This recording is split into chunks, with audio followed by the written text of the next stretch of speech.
الله لا إله إلا هو له الأسماء الحسنى. Assalamu alaikum, alhamdulillah. Aujourd'hui nous allons à la rencontre d'un nouveau nom d'Allah subhanahu wa ta'ala qui est son nom At-Tawwab. Alors déjà linguistiquement, que signifie Taba? Taba signifie revenir. Souvent c'est ce qu'on traduit par se repentir. Mais linguistiquement d'abord, At-Ta'ib est celui qui revient vers Allah subhanahu wa ta'ala. D'ailleurs, il y a trois mots qui se ressemblent parce qu'ils ont à peu près la même racine linguistiquement. C'est Taba, Aba, Anaba que vous trouvez dans le Coran. Taba, on le voit régulièrement. Anaba, Allah nous dit par exemple Wa anibu ila rabbikum qui signifie revenez vers votre Seigneur. Et Aba, on voit d'abord par exemple Awwab dans le Coran qui sont des gens qui reviennent régulièrement vers Allah subhanahu wa ta'ala. Donc Taba, Aba, Anaba, les trois signifient revenir et ensuite chacun des trois va avoir une spécificité sur revenir d'où vers où. Les trois signifient revenir vers Allah subhanahu wa ta'ala. Notre destination est toujours Allah subhanahu wa ta'ala. Mais d'où est le point de départ? Et At-Ta'ib, celui qui fait la Tawba, eh bien très souvent c'est qu'il revient d'un grand péché, qu'il revient d'un égarement, qu'il revient d'une direction qu'il a pris, qu'il a éloigné d'Allah subhanahu wa ta'ala. Et d'ailleurs c'est là qu'il y a une petite subtilité entre At-Tawba et l'Istighfar par exemple. Quand on dit Al-Istighfar, on parle de pardon ici, on parle d'effacer des péchés, mais souvent ça fait référence à des petits péchés. Souvent ça fait référence à des choses qu'on fait entre guillemets en cours de route.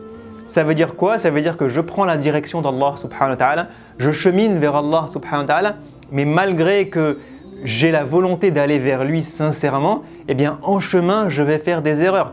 En chemin je vais faire des péchés. Le prophète sallallahu alayhi wa sallam nous dit Kullu ibni Adam khata, tous les êtres humains font des erreurs. Donc je ferai toujours des erreurs. Mais At-Tawba, eh bien, va être plutôt pour des gens qui vont faire de grandes erreurs ou de grands péchés, ou vraiment à un moment prendre des directions dans leur vie où ils oublient complètement Allah subhanahu wa ta'ala. Des directions dans leur vie où ils font quotidiennement certains péchés ou certaines erreurs qui déplaisent à Allah subhanahu wa ta'ala, au point où l'adoration et les moments de proximité avec Allah et les moments de repentir deviennent très très faibles. Et là, à ce moment-là, quand il s'agit d'un grand péché ou quand il s'agit d'une direction qui n'est pas la bonne que je prends dans ma vie, eh bien, l'istighfar ne suffit plus. Le fait de juste dire pardon en cours de route, ça ne suffit plus. Il faut vraiment changer de cap. Il faut vraiment faire demi-tour. Il faut se retourner et reprendre la bonne direction, revenir vers Allah subhanahu wa ta'ala. Et donc là, on parle de tawba puisque c'est un retour littéral vers Allah subhanahu wa ta'ala. Donc maintenant qu'on a compris ce que signifiaient ces mots, tawba et taba, qui est At-Tawwab. Que signifie le nom d'Allah At-Tawwab subhanahu wa ta'ala? La première spécificité de At-Tawwab ou signification de At-Tawwab est celui qui accepte le retour de ses serviteurs, celui qui accepte le repentir.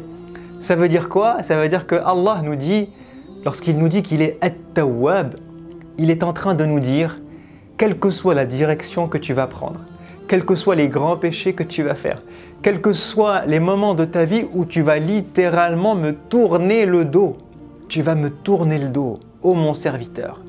Eh bien, si à un moment tu décides de revenir vers moi, alors j'accepterai ton retour, subhanallah. Autrement dit, les portes d'Allah sont toujours ouvertes. Allah ne fermera jamais les portes du repentir à qui que ce soit. Allah ne fermera jamais les portes du retour à qui que ce soit.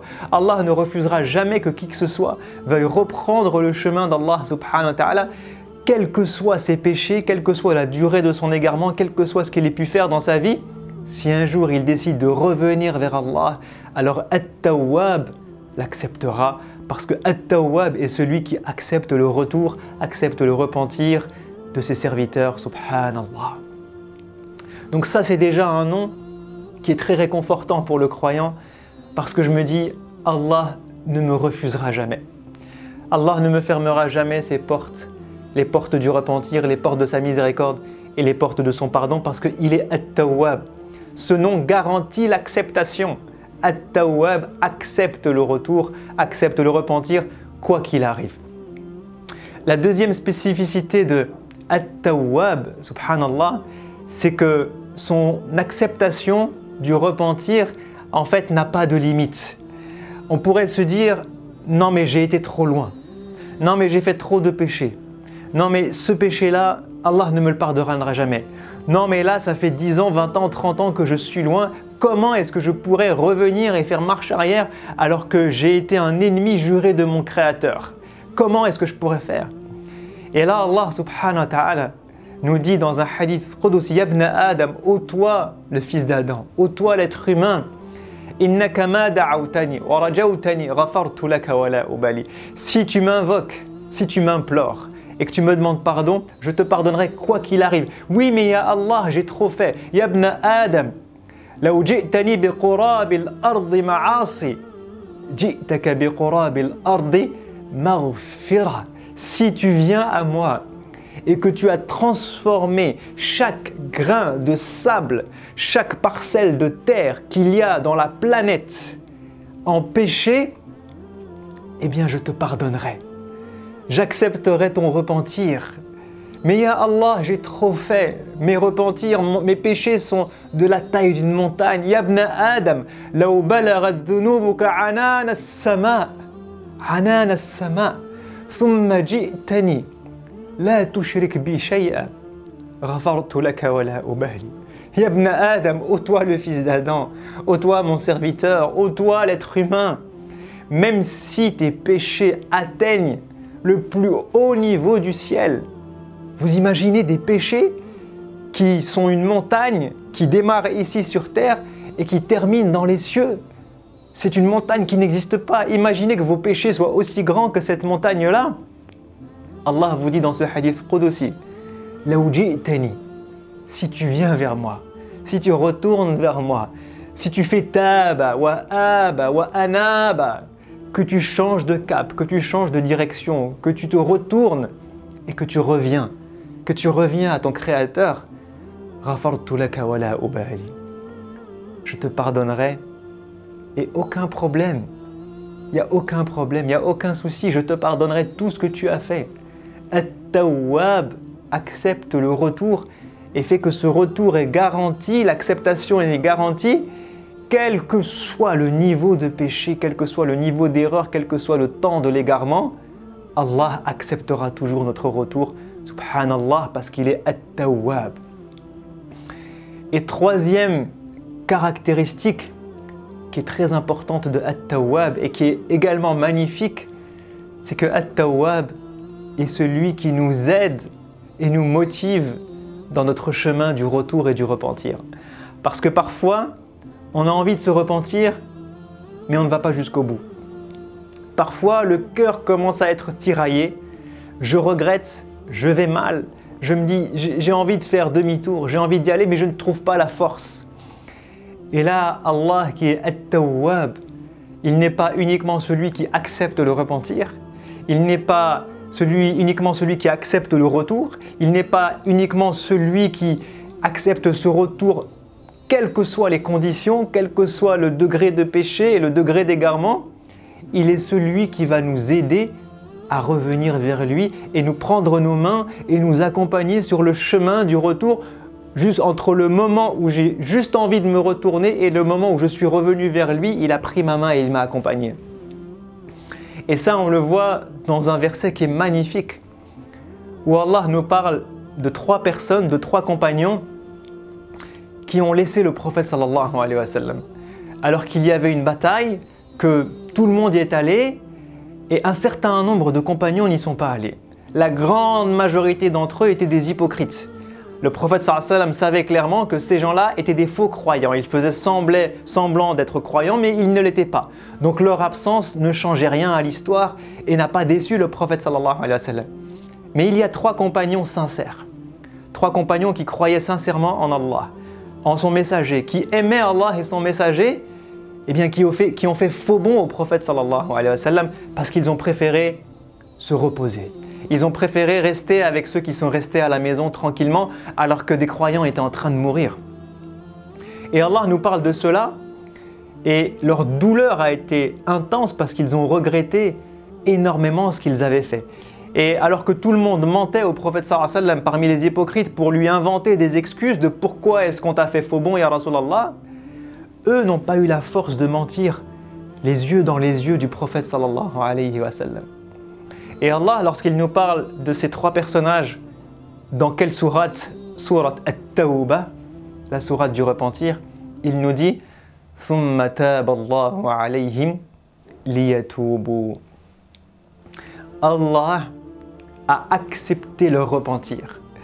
Allah les a accompagnés dans leur repentir pour qu'ils se repentent, subhanallah.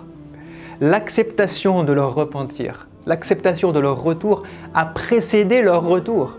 Ils ne s'étaient même pas encore repentis qu'Allah At-Tawwab avait accepté leur retour. Pourquoi? Eh bien parce que le cœur parfois ressent la douleur, le regret, la volonté de revenir vers Allah. Et c'est à ce moment-là où parfois tout se joue. Soit je trouve la force de revenir vers Allah, soit je vais faire taire ce qui se passe dans mon cœur et me dire mais non, je ne peux pas, je continue d'avancer dans cette mauvaise voie et je ne fais pas demi-tour. Et là, At-Tawwab eh bien, a aidé ces trois personnages, ces trois compagnons, et il a accepté leur repentir. Lorsqu'Allah accepte votre repentir, votre cœur s'apaise. Lorsqu'Allah accepte votre repentir, vous savez que vous pouvez revenir vers lui en toute confiance.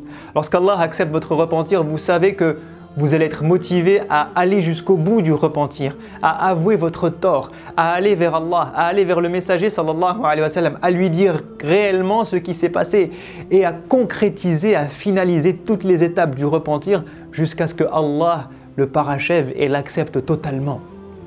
Et c'est pour ça qu'Allah dit ثُمَّ تَابَ اللَّهُ عَلَيْهِمْ لِيَتُوبُوا.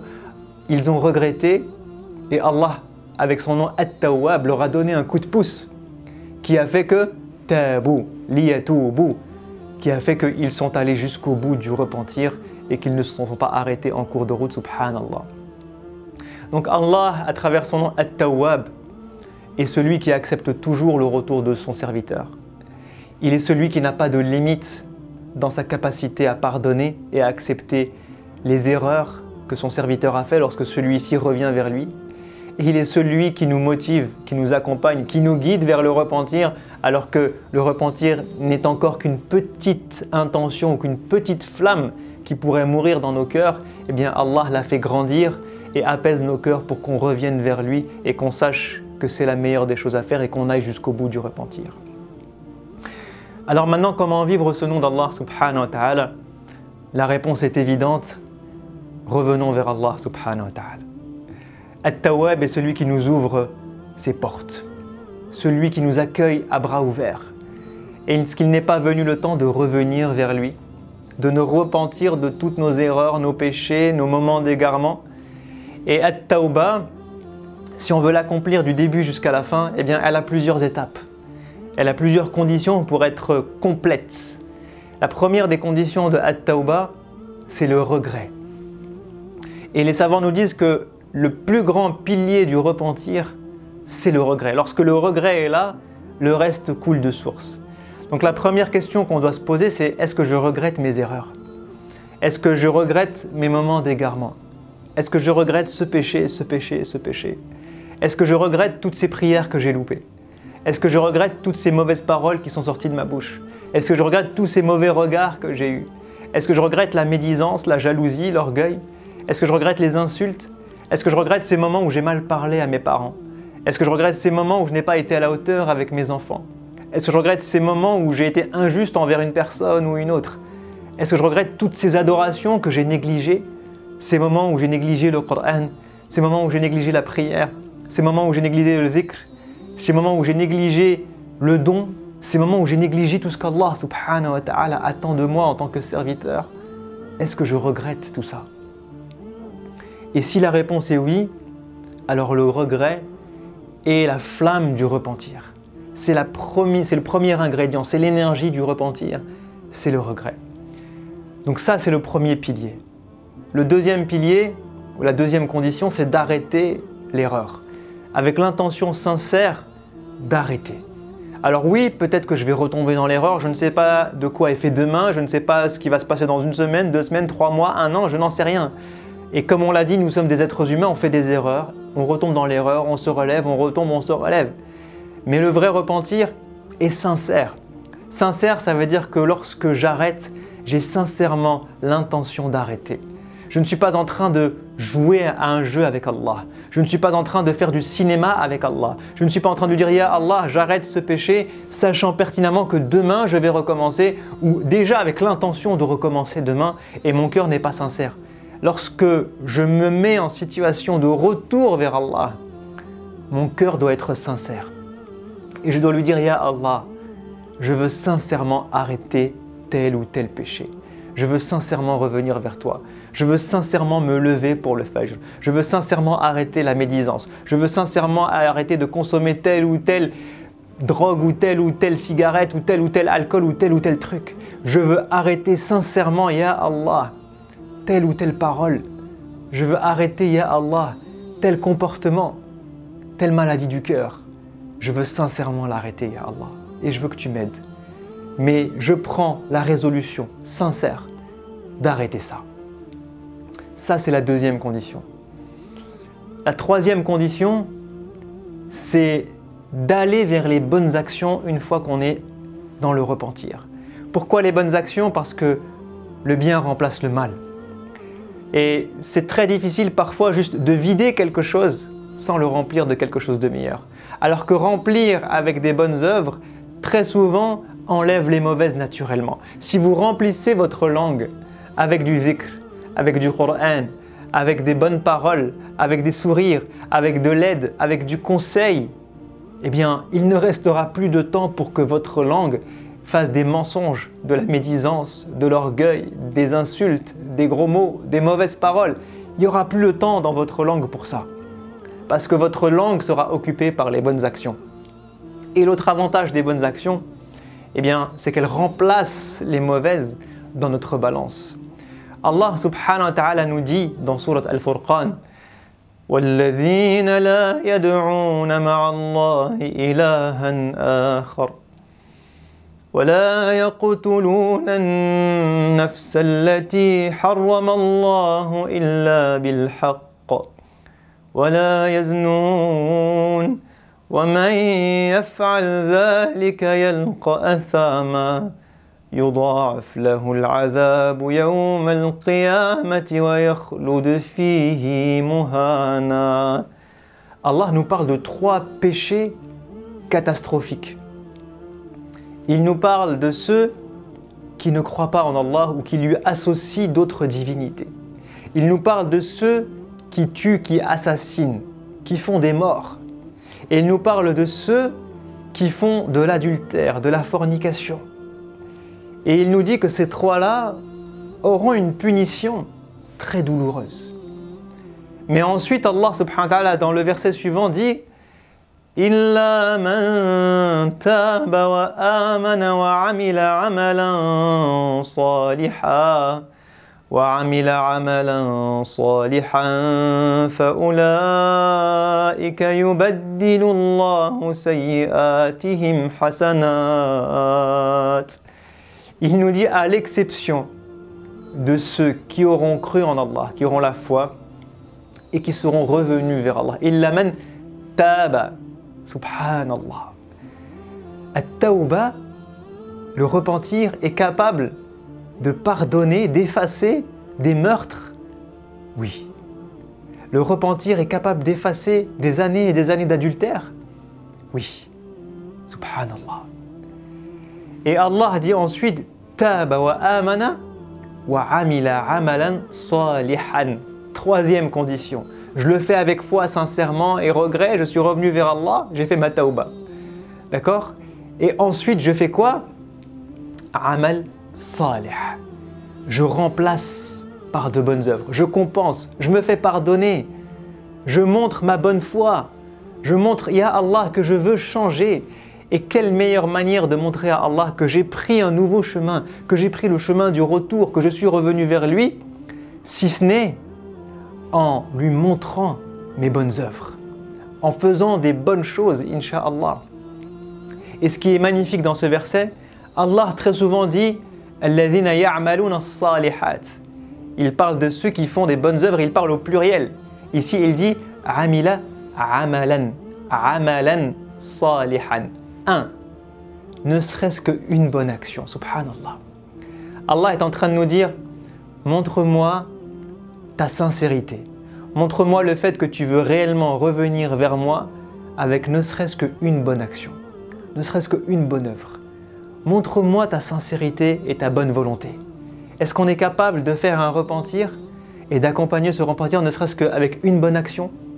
2 rak'at compris pour Allah, un moment de dhikr, un hizb de Coran, un don, une sadaqa, une belle parole à une personne qui est dans la difficulté, un câlin qu'on va faire à nos enfants, à nos parents, en me disant « Qu'est-ce que je peux faire comme bonne action pour te montrer, ya Allah, que je suis de bonne foi, que je veux sincèrement revenir vers toi et je te le prouve avec ne serait-ce que « amalan salihan ». Allah nous dit « Ulaika yubaddilu Allahu sayyi'atihim hasanat ». Ceux-là qui sont décrits là, Allah transformera leurs mauvaises œuvres en bonnes actions. Ils arrivent le jour du jugement et lorsqu'ils voient tous leurs péchés, ces péchés se transforment en bonnes actions, comme si chacun de leurs péchés était une adoration, subhanallah. Comme si chacun de leurs péchés était une bonne action, comme si chacun de leurs péchés était un don, comme si chacun de leurs péchés était quelques rak'at qu'ils ont prié pour Allah, une lecture de Coran. Vous imaginez un péché gigantesque que vous avez fait, vous arrivez le jour du jugement et on vous dit ce péché il a été transformé en 20 pages de Coran qui ont été lues par toi, subhanallah. Yubaddilu Allahu sayyi'atihim hasanat. Ça c'est at-tawwab, at-tawwab. Alors revenons vers Allah subhanahu wa ta'ala. Et le dernier conseil que je me donne et que je vous donne, c'est de ne pas lésiner sur la tauba. De ne pas faire la tauba une fois par an, une fois tous les 10 ans. Et d'essayer de la faire régulièrement, quotidiennement. De revenir vers Allah quotidiennement. Et de rentrer dans ce cercle vertueux où quotidiennement je fais mon bilan. Quotidiennement j'ai des regrets pour certaines erreurs que j'ai faites dans la journée. Quotidiennement je prends l'intention et la résolution sincère de m'améliorer demain. Et quotidiennement, je transforme toutes mes mauvaises œuvres de la journée en bonnes œuvres. Je vous dis à la prochaine. Assalamu alaikum wa rahmatullahi wa barakatuhu. الله لا إله إلا هو له الأسماء الحسنى